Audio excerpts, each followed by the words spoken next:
Chapter 44, Old Captain and His Successor. One afternoon, Jerry and Captain were returning from London Bridge when there was a terrible accident. A beer wagon appeared, as if from nowhere, its driver whipping its team up to full speed. They smashed right into Jerry and Captain.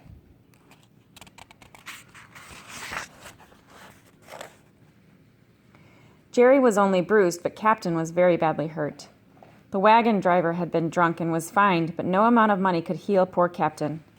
He'll never be right again, poor fellow. So what am I to do with him? Curse all drunks to the pit, I say. The bottle is too good a friend for me to join in that curse, I fear. I myself was once too friendly with the drink, Governor. I kicked it, and so could you. Once you ask yourself, give up the bottle or lose my soul, you are on the way to breaking the chains. I have a great mind to try it, for 'tis a poor thing not to be one's own master. We have to face many hard things in this life, Governor, and it is best to do it with a clear head. Old Captain is like a dear friend to me, but the only thing I can see to do is end his suffering once and for all. The next day, Harry took me to the smith for new shoes.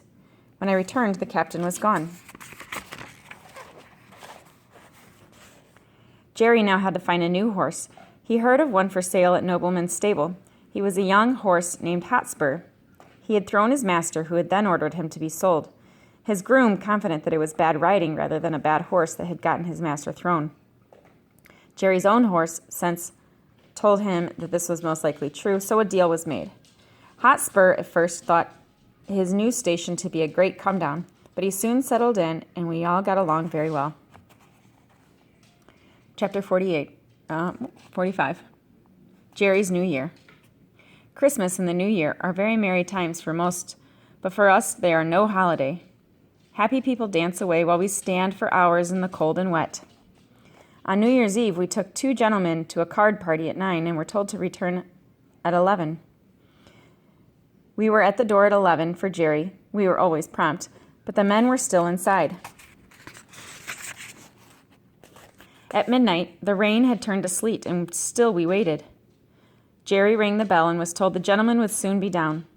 Jerry began to cough, a deep hacking in his chest that did not bode well.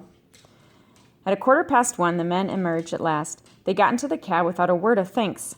They never apologized for the wait, but instead complained about the fare. You know what fare is like that? F-A-R-E? It means it's the money that they pay. It's like the price, the charge. When at last we reached home, Jerry was coughing dreadfully. "Oh dear, can't I do something?" "Get Jack something, War. Then boil me some gruel, please." Hack, hack. Although he was now hacking constantly, Jerry groomed me properly and even gave me some extra hay. Then he stumbled into the house. It was late the next morning before Harry came to feed us. He neither whistled nor sang, but instead spoke to us in a small, quiet voice. He told us that Jerry was dangerously ill and that the doctor had come and said that he might even die. Dolly came with Harry the next day, and petting us quietly, she said, "He's no better, my pretties, no better at all." On the 3rd day, Governor Grant came into the stable. "Harry, my boy, how is your father?"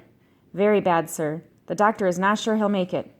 "Sounds bad indeed, but whilst there's still life, there's hope, as they say." "Yes, the doctor said that he has a better chance than most, as he does not drink." "If there's any rule that good men should get over these things, I'm sure that he will. My boy, he is the best man I know." Jerry made it through the night, and in the morning his fever had broken. Several days later, Dolly burst into the stable looking very excited. "Harry, who lives in Fairstowe? My mother has got a letter from there, and she seemed so glad." "Miss Fowler, Mother's old mistress, the lady who sent us 5 shillings each. Mother wrote to her last week because if he ever gave up cab work, she would like to know. Go and see what's in the letter, Dolly." She soon returned. "Oh, Harry, it's wonderful. Miss Fowler has a job for Father, and we are going to live in a cottage on her estate. Mother is laughing and crying, and Father looks so happy." This was good news for the family, but not for the horses. It was quickly settled that as soon as Jerry was well enough, they should move to the country. The cab and the horses would be sold as soon as possible. Polly and the children came to bid me a tearful farewell. Jerry was still too weak to leave his bed, and I never saw him again.